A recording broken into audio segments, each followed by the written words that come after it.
Charlie Kirk red pills a woke liberal college student in like a few minutes. It's the fastest red pill ever to exist, according to Charlie Kirk. Anyways, thank you so much for watching today's video. As always, like this video, subscribe to the channel, leave a comment, help support the channel, and let's get into it. Yes, sir.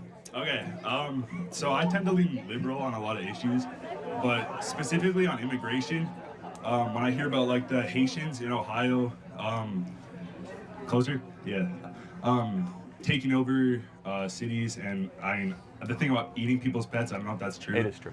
But I was wondering if you could speak a little bit on that specifically, and I'm kind of torn on the election, so if you could also speak on if we have more instances like that in the future if Kamala Harris gets voted. Yeah, it's a great. First of all, thank you for coming up to the mic. And I want to try to win you over as a liberal for Donald Trump. So you're going to give me a chance, okay? I will, sir. All right, okay. That is a true open mind. So I appreciate that. Number one, we have accepted 5% of the Haitian population in this country in the last couple of years. I have nothing against Haitians. I know some Haitians. We can all agree when you accept 5% of any country's population, in addition to all the other mass migration we have, it's too much, it's unsustainable, and a government must start from this core premise. It must have an obligation to fulfill a better life for its own citizens before it opens its border to non-citizens. It's a very, very basic, fundamental thing. And as I said earlier, everybody in this audience is seeing their future worse off than their parents for the first time since George Washington. That's a big deal. Usually, at least kids are as good, if not better, than their parents, and we have that broken. As far as Donald Trump goes, there are three things I want you to think about when voting for Trump. Number one, home ownership. I imagine you want to own a home sometime in your life, right? Yes, sir. All right, in order to own a home, you would have to make $125,000 a year right now just to be able to get the mortgage. That doesn't count your medical expenses, your student debt expenses, your credit card expenses. When Trump was president, it was $75,000 a year. We were building millions of new homes, incomes were going up.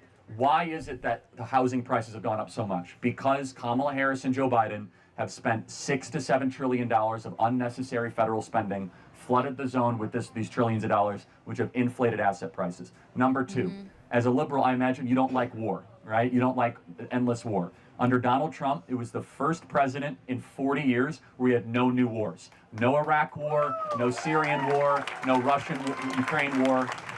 Under Joe Biden and Kamala Harris, we have the Russian-Ukrainian war that we've spent $250 billion on. We have the terrible situation in Israel and Gaza. I'm very pro-Israel. We can all agree, though, not a good situation, right? Not favorable. It's just bad. A lot of human suffering, not good to witness. Under Donald Trump, none of that happened. In fact, he brought peace to the Middle East. We had the Abraham Accords, and we had a stable international circumstance. The final thing is the border. Under Donald Trump, the southern border was the most secure it was in American history, with border crossings at an all-time low.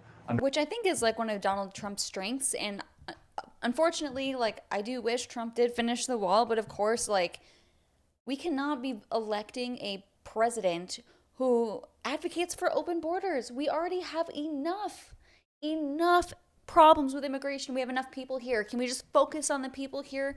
Like, seriously, what is it with people voting for presidents for America who don't prioritize American citizens?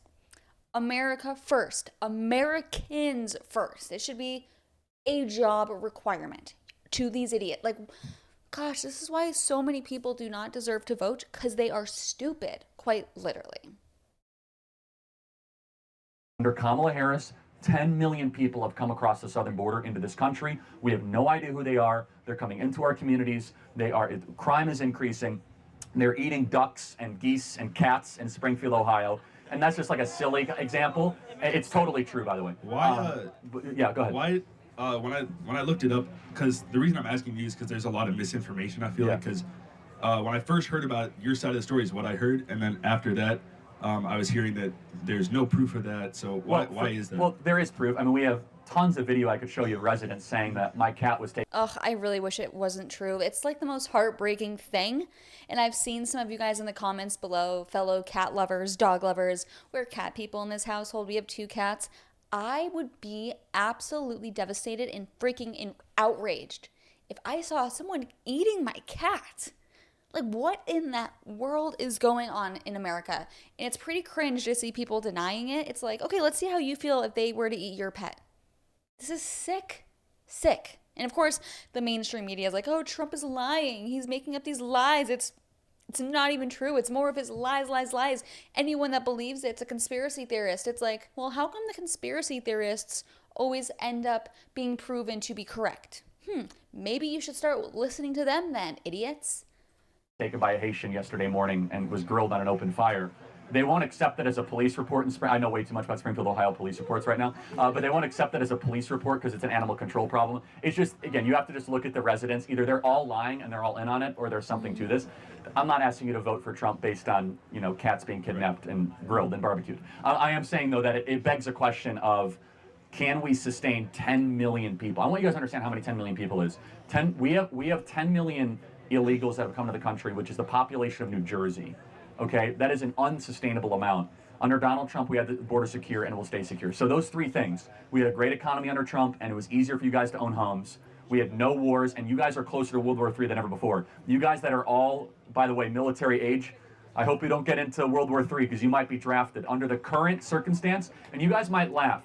But think about who is endorsing Kamala Harris. Dick Cheney, Leon Panetta, Liz Cheney. These are the warmongers of 20 years ago that got us into these wars. So I am not fear-mongering here, guys. The people that got us into these failed wars, by the way, this is 9/11 today, and we remember what happened on 9/11, and then we remember our terrible reaction on 9/11 when we decided to invade Iraq and Afghanistan. Let us never do that again. Let us never invade sovereign countries. Amen. And I think you would sympathize with that. I mean, and Charlie Kirk, come on, let's maybe not send our money to Israel either. But, the thing with Charlie Kirk is his organization, Turning Point, has massive,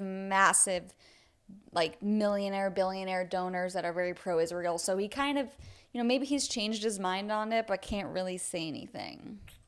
And this is why we're seeing Bobby Kennedy, Elon Musk, Tulsi Gabbard, people that are card-carrying Democrats, vote for Trump and voice support for Trump, because what's happening at the Democrat Party is this very sinister combination. It's a party of censorship, it's a party of war, a party of open borders that is against actual traditional liberal values.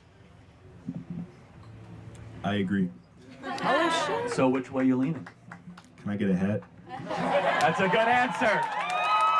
Wow. So in 5 minutes, Charlie Kirk red-pilled this woke college student. He didn't look that woke because he looks like, he's kind of buff, he doesn't look like the typical cringe college liberal, but it's cool. Like, that's why, obviously I disagree with Charlie Kirk on his stance of Israel, but for what he does on college campuses, he's red-pilling people, he's standing up to woke professors, etc., etc. Like, he's obviously doing good. He's definitely doing more than I do. This bitch just rants online, so I don't do that much. So kudos to him. Let's keep red-pilling these idiots, shall we? Let's teach them something their professors refuse to. Anyways, as always, thank you so much for watching today's video, and I'll see you next time.